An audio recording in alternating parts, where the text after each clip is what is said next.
Sir नमस्कार। नमस्कार मनीष जी, दर्शकों को भी नमस्कार। सर, राजस्थान हाईकोर्ट का फैसला चौंका देने वाला है। जयपुर ब्लास्ट को मैंने खुद कवर किया उस दौर में। उस समय में बतौर क्राइम रिपोर्टर, बतौर कोर्ट रिपोर्टर हमेशा लगता था पता नहीं कहां ब्लास्ट होगा। Delhi blast, Bengaluru blast, Jaipur blast, blast ही blast, Patna blast. Jaipur blast के मामले में निचली अदालत ने जिन्हें आतंकी माना, सजा सुनाई, मौत की, मौत की, मौत की सर।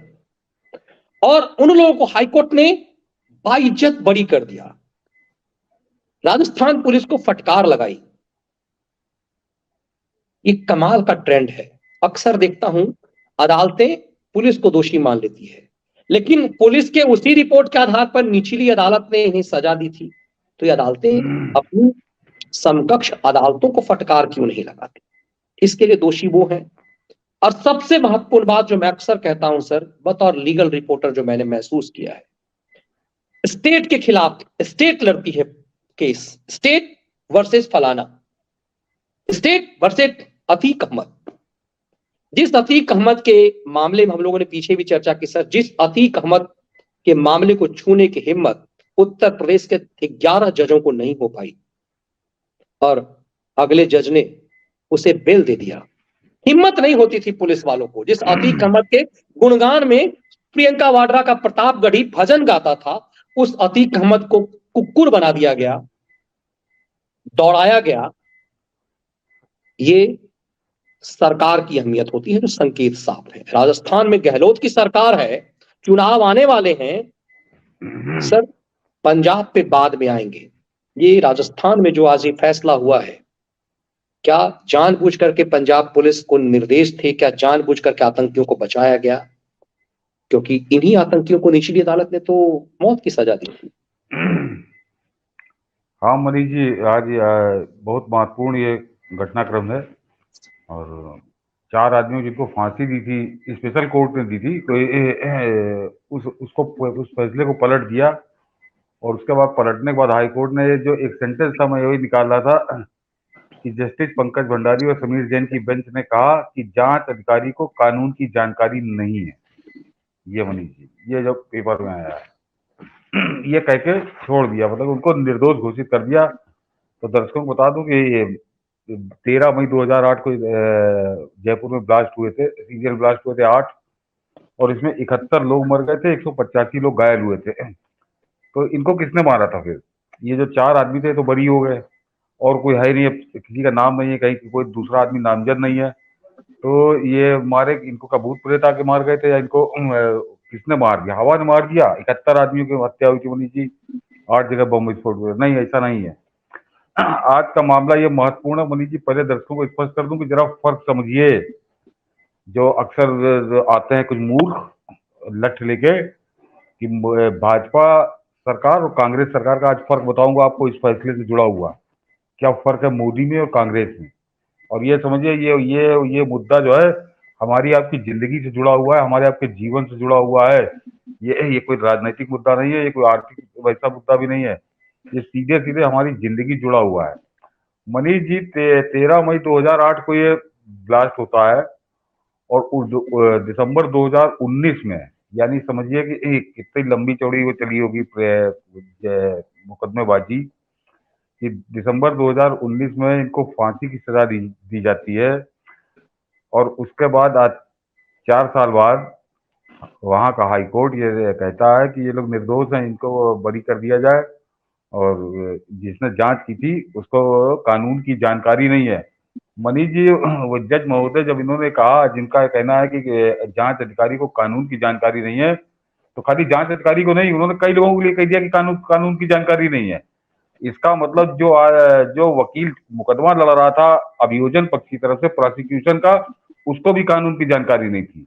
जो डिफेंस का लॉयर था, जो बचाव पक्ष का मुकदमा लड़ रहा था, उसको भी शायद कानून की जानकारी नहीं थी। और उन दोनों की बहस सुनने के बाद जिस स्पेशल कोर्ट के जिस जज ने फैसला सुनाया, और ऐसा फैसला सुनाया कि फांसी की सजा, उस जज को भी इसका मतलब कानून की जानकारी नहीं थी। उन्होंने कोई और तर्क नहीं है, इनको कानून की जानकारी नहीं। ऐसा कौन सा कानून था मनीष जी? अब दर्शक समझ ले मनीष, वहां पर अशोक गहलोत की कांग्रेस की सरकार है। कल संयोग से हमारी और मनीष जी की इसी बात पर चर्चा हो गई थी। ये समझ लीजिए कि इन मुकदमों में कोई व्यक्तिगत आदमी मुकदमा नहीं लड़ता, ये स्टेट लड़ती है। राज्य सरकार अपने वकील खड़े करती है, राज्य सरकार के वकील इस मुकदमे में शामिल होते हैं। और मैं ये बता दूं कि जो निचली अदालत की बात कर रहा हूं, तो वो 2019 में इनको फांसी की सजा हुई थी इन लोगों को। बाद में इन्होंने हाईकोर्ट की अपील की, तो 2019 मतलब दिसंबर 2008 में अशोक गहलोत की सरकार आई थी। तो वो सारी समझिए अदालती कार्रवाई, तो वो जब भाजपा की सरकार थी वसुंधरा राजे की, तो पूरी हो चुकी थी। वो आखिरी में तो 2-4 पेशी हुई होंगी, इसका फाइनल डिसीजन आना था, तो वो सब कुछ हो चुका था।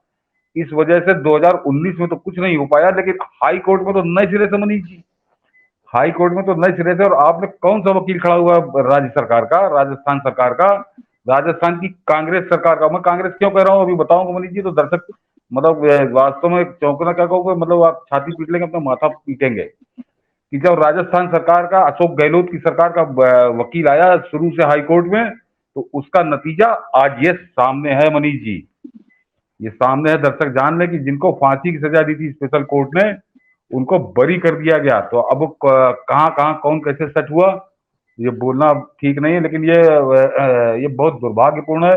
और देश के साथ दगा है उन 71 आदमियों को जो मौत के घाट उतर के कुछ सेकंड के अंदर उनके साथ ये दगा किया गया। मैं सीधे सीधे कहूंगा राजनीतिक दगा है मनीष, सीधे सीधे राजनीतिक दगा। ये तो समझ में आता कि फांसी की सजा उम्र कैद में बदल गई या कुछ हो गया, तब तो समझ में आता कि लिए कुछ दया दिखा दी गई। मतलब जिसको फांसी की सजा उसको उन्होंने कह दिया कि कानून की जानकारी नहीं है, निर्दोष है, इनको बरी कर दो।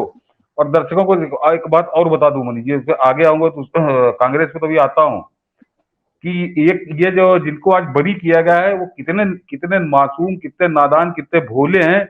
इस बात को आप समझ लीजिए कि इन 4 आदमियों की जिनकी फांसी आज रद्द की है, सजा रद्द करके उनको निर्दोष बता के छोड़ दिया है अदालत ने। उनमें से मनीष जी 2 आदमी, एक मोहम्मद सैफ और एक सैफुर रहमान, उनको अहमदाबाद ब्लास्ट में भी मौत की सजा हुई है। यानी वो पेशेवर आतंकवादी हैं, वो कोई निर्दोष अनजान लोग नहीं है। आज जिनकी जिनकी फांसी की सजा माफ कर दी गई है राजस्थान सरकार ने, मतलब राजस्थान में, उनको उनको अहमदाबाद ब्लास्ट में भी फांसी की सजा है। मोहम्मद सैफ और सैफुर रहमान, ये 2 ध्यान रख लिए। तो ये मत कहिए कि कोई निर्दोष आदमी थे, अचानक उनको पकड़ लिया था पुलिस ने गढ़ने के लिए।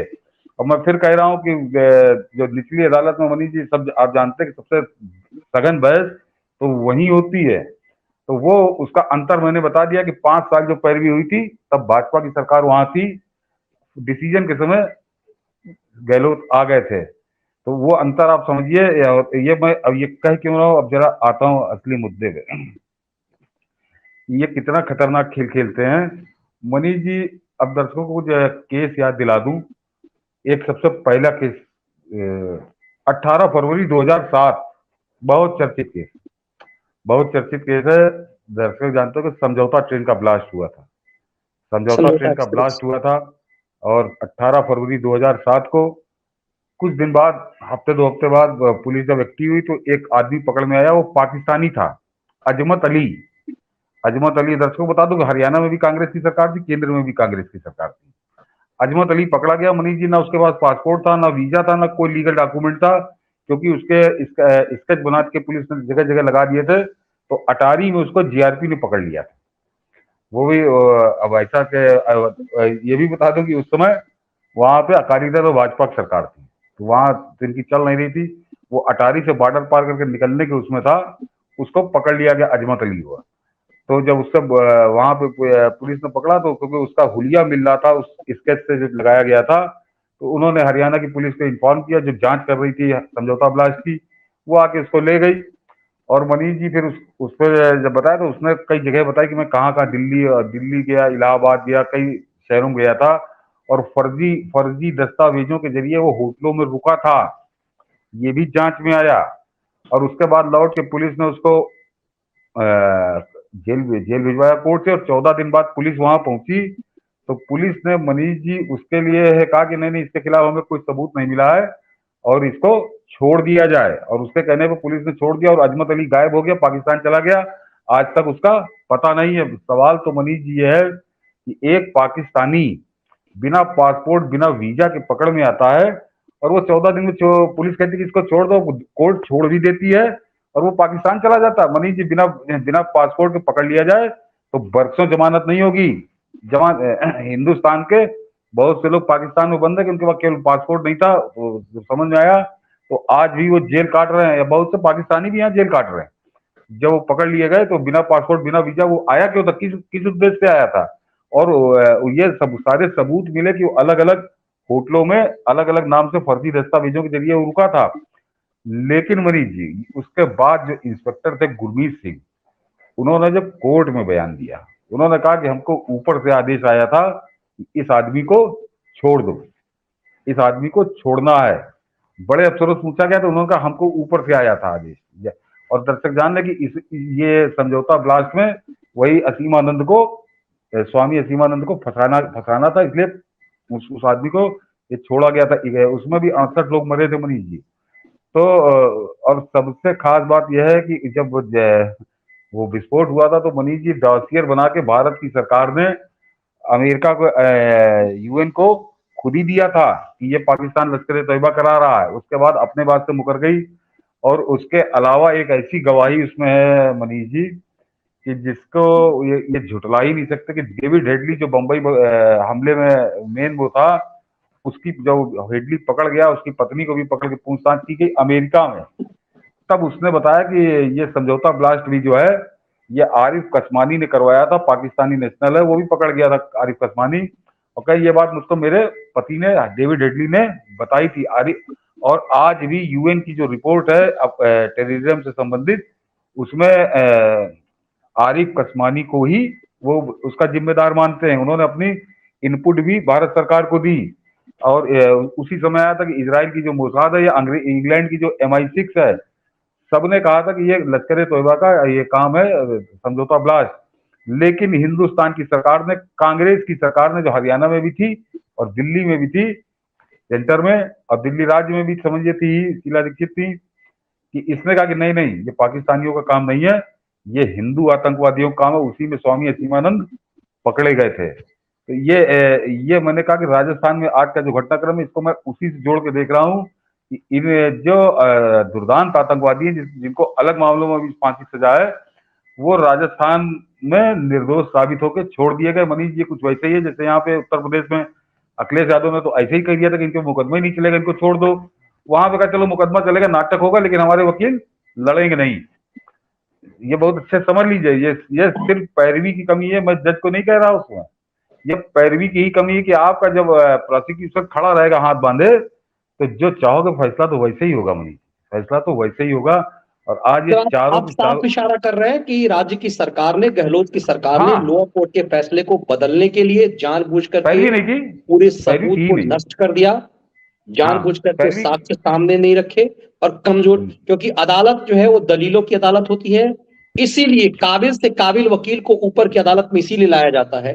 हायर जुडिशियरी इसीलिए होती है, वहां काबिल से काबिल वकील होंगे, काबिल से काबिल जज होंगे। तो जानबूझ करके राजस्थान सरकार ने इस केस को कमजोर किया ताकि हाई कोर्ट इस ढंग का फैसला करे। क्योंकि चुनाव होने वाले हैं, चुनाव होने वाले हैं, और ये वही अशोक गहलोत है जो होली में 144 लगाता है और रमजान पे सड़कें रोक के सुप्रीम कोर्ट की धज्जियां उड़वा के सड़कों पर नमाज पढ़वाता है। ये वही अशोक गहलोत है।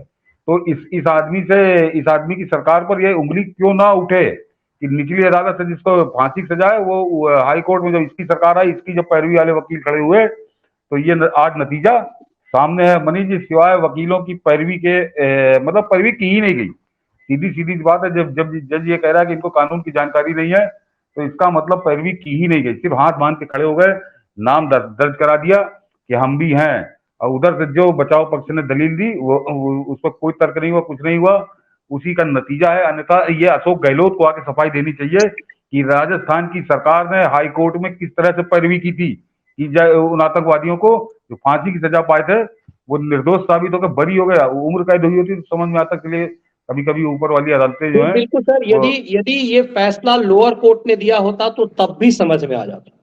इस फैसले को हाई कोर्ट ने दिया, लोअर कोर्ट के उस आदेश को बदलकर जिसमें लोअर कोर्ट ने फांसी दी, चौंकाने वाला है। ये ठीक आप इशारा कर रहे हैं उसी ढंग से जिस तरह से अखिलेश यादव, मुलायम सिंह यादव करते थे आतंकवादियों को। रिहा करने के लिए। सर अभी आपने देखा होगा अतीक अहमद के लिए आरफा खानमों का गैंग, सोशल मीडिया पर पूरा जिहादी गैंग विक्टिम कार्ड खेल रहा है। अतीक अहमद को जब सजा हुई तो अदालत के अंदर लोग गाली दे रहे थे, बाहर निकलते हुए लोग गाली दे रहे थे, पूरा विक्टिम कार्ड अतीक अहमद के लिए। तो क्या सरकार को पता है कि अतीक अहमद जैसे माफिया बम ब्लास्ट के आतंकियों के साथ एक खास समुदाय का सेंटिमेंटल लगाव है और ये वोट बैंक है? क्योंकि जिस तरह से अतीक के साथ वो तमाम पत्रकार दिख रहे हैं, जिहादी समाज के पत्रकार, इससे मैसेज साफ है कि अतीक को सजा से एक वर्ग विशेष, एक समुदाय विशेष को कहीं ना कहीं झटका लगा है, बहुत बड़ी संख्या में है वो लोग। क्या सरकार, डेमोक्रेसी लोकतंत्र वोट से चलता है, तो क्या गहलोत को ये लग रहा है कि उस समुदाय को खुश करने के लिए आतंकवादियों को बचा दिया जाए, और यही कारण है कि केस को कमजोर किया गया? और हम बार बार इसीलिए कह रहे हैं कि लोअर कोर्ट ने जैसे फांसी दिया था, आखिर किस कारण से हाई कोर्ट ने छोड़ा, ये बहुत गंभीर सवाल है। नहीं, पैरवी नहीं, कमजोर पैरवी सीधी से स्टेट ने पैरवी ही नहीं की कि जाओ छूट जाओ। अब बता दो मनीष जी, कांग्रेस के कर्म अब वो इनको क्यों मैं इंगित कर रहा हूँ समझे। 2006 में मनीष जी मालेगांव ब्लास्ट होता है, 13 लोग उसमें चिन्हित होते हैं, एटीएस चिन्हित करती है, उसमें से 4 तो फरार रहते हैं। उन फरार में एक पाकिस्तानी था, एक पाकिस्तानी नागरिक था। 9 लोग पकड़े जाते हैं, 7 लोगों के बयान होते हैं, वो एक्सेप्ट करते हैं और एटीएस अपनी चार्जशीट दाखिल कर देती है। और उसके बाद अचानक एक दिन केंद्र की सरकार और महाराष्ट्र की कांग्रेसी सरकार जागती है, कहती नहीं नहीं ये लोग तो निर्दोष हैं। 2013 में जागती है, ये लोग निर्दोष हैं और ये काम जो है बम विस्फोट, ये हिंदू आतंकवादियों की साध्वी प्रज्ञा वाला, याद करिए, ये हिंदू आतंकवादियों ने किया है। और वो 13 के 13 लोग बरी हो जाते हैं, निर्दोष पर छोड़ दिए जाते हैं अदालत से कि इनका तो इनके जब जांच करने वाली एजेंसी खुद ही जांच कर देती कि नहीं इनको गलत पकड़ लिया गया था, ये नहीं बम विस्फोट तो हिंदुओं ने किया है, हिंदू आतंकवादियों ने किया है। ये मनीष जी 2006 का ब्लास्ट। 2008 में ब्लास्ट होता है, उसमें भी पुलिस कोई नस्ली कोई एक मुस्लिम को पकड़ती है। 2008 का जो यही मालेगांव का ब्लास्ट होता है, उसमें पुलिस बकायदा बताती है कि अभी कुछ दिन पहले जो दिल्ली में बम पकड़े गए थे, दिल्ली में बम, उसी समय दिल्ली में भी विस्फोट हुए थे, कुछ जो फटे नहीं थे वो बम पकड़े गए थे। ये जो बम था ये उसी टाइप का था जिसको हम लोगों ने डिफ्यूज किया दिल्ली पुलिस ने। तो ये है, और वो एक आदमी पकड़ में आता, फिर अचानक वहाँ सपना आता है महाराष्ट्र की पुलिस को, एटीएस को, जिसमें वो हेमंत करकरे भी था जिसको इन लोगों ने शहीद बनाया कि नहीं नहीं ये हिंदू आतंकवादियों ने किया, ये मुसलमानों का नहीं है, ये हूजी और सिमी का काम नहीं है, ये मुस्लिम आतंकवादियों ने किया है। और वो उस हेमंत करकरे का सारे कर्म जो आपकी साध्वी प्रज्ञा अनेक मंचों पे, अनेक टीवी इंटरव्यू में बता चुकी कि हेमंत करकरे किस काम में जुटा हुआ था, किस काम में वो जुटा हुआ था, कि किस तरह से वो मुस्लिम बचाओ और हिंदू उग्रवाद का एक ड्रामा करो ये। और उसके अलावा मनीष जी और एक जो सबसे मतलब इससे शर्मनाक कुछ हो ही नहीं सकता, जिसे मैंने समझौता में कहा कि अमेरिका कह रहा था कि नहीं नहीं पाकिस्तान ने किया है, और भारत सरकार कह रही थी कि नहीं नहीं पाकिस्तानियों ने नहीं, हिंदुओं ने किया। वो एक पाकिस्तानी जो पकड़ में आया था उसको छोड़ दिया, छोड़ के बॉर्डर पार करा दिया, जो बिना पासपोर्ट वीजा के ही उसको कम से कम सालों जेल में रहना चाहिए था। लेकिन इनको जल्दबाजी थी क्योंकि अगर वो यहाँ रहता तो हिंदू आतंकवाद का यह इनका ड्रामा न चल पाता, तो उसको 14 दिन में छोड़ के गायब हो गया वो। उसके अलावा मनीष जी मक्का मस्जिद हैदराबाद में मक्का मस्जिद हैदराबाद में जो हुआ था, उसमें समझिए 9 मरे थे, 50-60 लोग घायल हो गए थे। और उसकी जरा रिपोर्ट समझ लीजिए कि अमेरिका की national counter terrorism centre NCTC, उसने कहा था कि ये विस्फोट जो है ये हूजी ने किया है, हरकतुल जिहाद करके उनका जो है हूजी बांग्लादेश से उसका कनेक्शन है, ये उसने किया है। और उसके बाद मनीष जी जो एनसीटीसी के डायरेक्टर थे, उन्होंने अमेरिकन सीनेट में जो अपनी रिपोर्ट प्रस्तुत की, उसमें उन्होंने वही कहा कि ये हूजी ने किया है और इसका मास्टरमाइंड विकार अहमद है नाम के साथ उन्होंने पूरा डॉसियर दिया। और ये मैं फिर बता रहा हूँ कि प्रेस कॉन्फ्रेंस में नहीं, ये अमेरिका की संसद में, जिसको वहाँ सीनेट कहते हैं, हम लोग यहाँ संसद कहते हैं, कि अमेरिका की संसद में एनसीटीसी के जो डायरेक्टर थे, उन्होंने जो रिपोर्ट प्रस्तुत की तो उसमें मक्का मस्जिद का भी जिक्र था। उन्होंने कहा कि ये हूजी ने किया है, जिसका सरगना जो है पूरा मास्टरमाइंड इस ब्लास्ट का विकार अहमद है। लेकिन दर्शकों को याद होगा कि याद करिए कि उस समय भी कांग्रेस की सरकार ने कहा कि नहीं नहीं नहीं, ये गलत बात है, ये ब्लास्ट हिंदुओं ने किया है, जिसको आज भी वो ओवैसी डराता रहता है। तो ये समझिए कि ये जो इतिहास था वो उस खतरनाक खूनी इतिहास पे फिर दोहराने पे आ गई कांग्रेस, जो इसी पे लग गई। मतलब जो जिससे बड़ी मुश्किल से पिंड छूटा था कि कहीं भी बम फट जाए उसके बाद वो निर्दोष साबित कर दिए जाएंगे आतंकवादी, तो अब वही कर्म फिर शुरू हो गए। तो अशोक गहलोत ने आज ट्रेलर दिया है, ये दर्शक समझ लें कि जो 2024 करते हैं कि 2024 में अगर कांग्रेस लौटी तो क्या होगा इस देश का, और क्या होगा हमारे साथ मौत का खेल खेलने वाले आतंकवादियों को किस तरह का वीवीआईपी ट्रीटमेंट मिलेगा, किस तरह का अभयदान मिलेगा, ये आज राजस्थान में हाई कोर्ट के फैसले ने जाहिर कर दिया है। ये समझ लीजिए आप, बहुत बड़ी चेतावनी है, बहुत बड़ा संदेश है। नहीं समझ में आएगा तो अपने जान के जिम्मेदार आप लोग होंगे, और इसके लिए कोई दूसरा जिम्मेदार नहीं होगा, क्योंकि आज के फैसले ने ये बता दिया है कि कांग्रेस की सरकारें कैसा खेल खेलती हैं। बिल्कुल सर, एक आदेश आया था जब जेसिका लाल मर्डर केस पे, तो टाइम्स ऑफ इंडिया ने छापा था, नो वन किल्स जेसिका, किसी ने जेसिका को नहीं मारा। इसका मतलब ब्लास्ट जयपुर में हुआ ही नहीं। हाईकोर्ट के इस फैसले के बाद तो यही माना जाए कि कोई ब्लास्ट जयपुर में हुआ नहीं। क्या आपको लगता है, जो आपने तो पूरी क्लियर कर दिया, क्या हो सकता है कि कल इसे हिंदू आतंकवाद बना दे, यदि वापस लौट करके हो सकता है गहलोत की सरकार यदि वापस आ जाती है तो इसे हिंदू आतंकवाद बहुत, क्योंकि गहलोत का जो रवैया है, जिस ढंग से सरदन से जुदा का गैंग उस राजस्थान में सक्रिय हुआ और अशोक गहलोत ने उस पर कोई एक्शन नहीं लिया।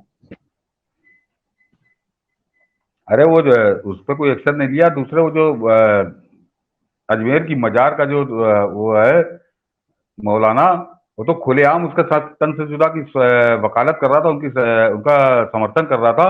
उसके खिलाफ क्या कार्रवाई की इसने? अशोक गहलोत ने, राजस्थान की सरकार ने कोई कार्रवाई नहीं की, कोई कार्रवाई नहीं की।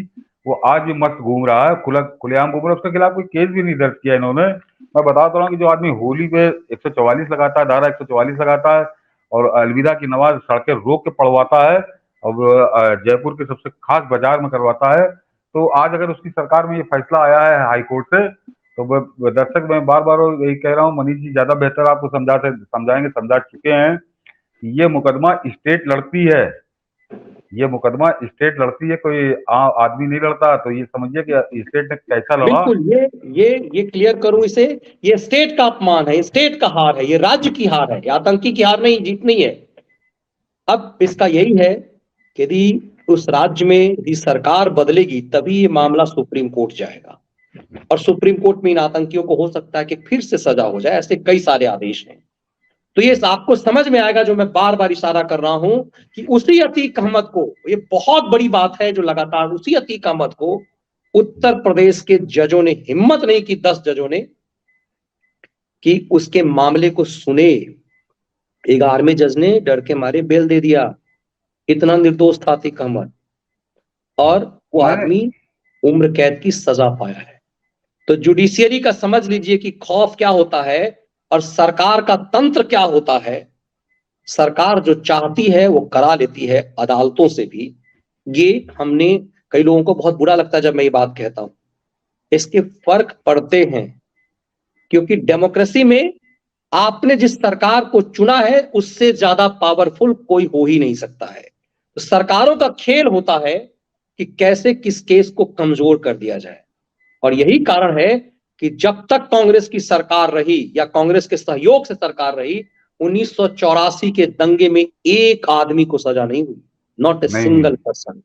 40 साल में नॉट ए सिंगल पर्सन, जबकि पूरी दुनिया ने देखा कि कैसे सिखों के गले में टायर डाल करके जलाया गया, लेकिन एक भी दंगाई को, दिल्ली के दंगाइयों को सजा नहीं हुई, क्योंकि स्टेट उसमें इन्वॉल्व थी। और जब केंद्र में नरेंद्र मोदी की सरकार आई तो 84 के दंगाइयों को सजा हुई। ये अपने आप में इंडिकेट करता है कि स्टेट क्या खेल खेलती है। मैं एक और याद दिला दूं मनीष जी की 2G घोटाले में जो सब छूट गए, कोई दोषी नहीं था, जबकि वह घोटाला हुआ, ये तो इससे तो मुकर ही नहीं सकते थे, ये तो मानना पड़ा कि वो दस्तावेजी है। सुप्रीम कोर्ट ने माना, सारे कैंसिल, लेकिन जिन्होंने किया वो सब निर्दोष से बरी हो गए। तो उसमें भी यही खेल था कि उसमें कांग्रेस बड़ा पुख्ता इंतजाम कर दिया था कांग्रेस ने, कि उसके वकील की नियुक्ति मोदी सरकार के पास थी ही नहीं, वो 2012 में ही सुप्रीम कोर्ट से उसकी नियुक्ति की गई थी। और एक बार हम लोग पूरा बता चुके हैं कि वो इंदिरा जयसिंह उनके साथ श्रीमान जी थे, और वो फिर उन्होंने क्या पैरवी की, उसका नतीजा है कि सब लोग छूट गए। और सबसे खास बात मनीष जी बता दूं कि उस 2G, ये समझिए कैसा खेल होता है कि उस 2G घोटाले के लिए जो अदालत, वो भी अपील लगाया करता था, प्रशांत भूषण, और जब वो सब लोग छूट गए तो उसने बड़ी प्रशंसा की उस निर्णय की, उसने उस निर्णय की बड़ी प्रशंसा की, और वकील साहब की बड़ी प्रशंसा की, जो बता रहा था कि मैं 2G में जो भ्रष्टाचार हुआ उसके खिलाफ मैं लड़ रहा हूँ।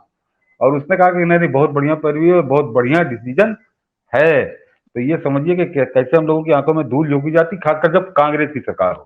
मैं बार बार कह रहा हूँ कि जो और जो इंटरेस्टिंग ये जो समझ लीजिए, और मैं कहता हूँ कि 2G दर्शकों को, मनीष जी एक दर्शकों से बात और कह दूं, ये जो लठैत घूम रहे हैं, मैं बार बार कहता हूँ लठैत लठैत, मैं इसलिए कहता हूँ कि लठैत किराए पे होते हैं।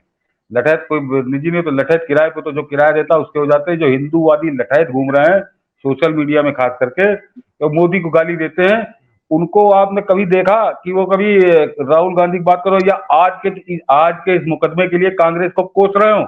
नहीं कोस रहे। वो लठैत बड़े प्रायोजित हैं, ये दर्शक समझ लें। ये जो है वो हिंदूवाद का नकाब पहन के वो कांग्रेसी एजेंडे पे लगे कि बस किसी तरह आदमी नरेंद्र मोदी को गाली देने लगे। बस उनको एक एजेंडा सौंपा गया, उसके लिए उनको किराया भरपूर दिया जा रहा है, और वो किराए के लठैत हैं। वो उन्होंने शुरुआत में उन्होंने अपना चोला ओढ़ लिया था, हिंदूवादी से किराया कुछ ज्यादा मिल जाता होगा। लेकिन मैं जो बता रहा हूँ वो फर्क बता रहा हूँ आपको कि कांग्रेस और मोदी के आने के बाद से क्या फर्क आया। 9 साल में एक जगह बम विस्फोट नहीं हुआ है, और जो इन्होंने किया था वो जेल में है, वो कोई फांसी की सजा पा रहा है, कोई जेल में है।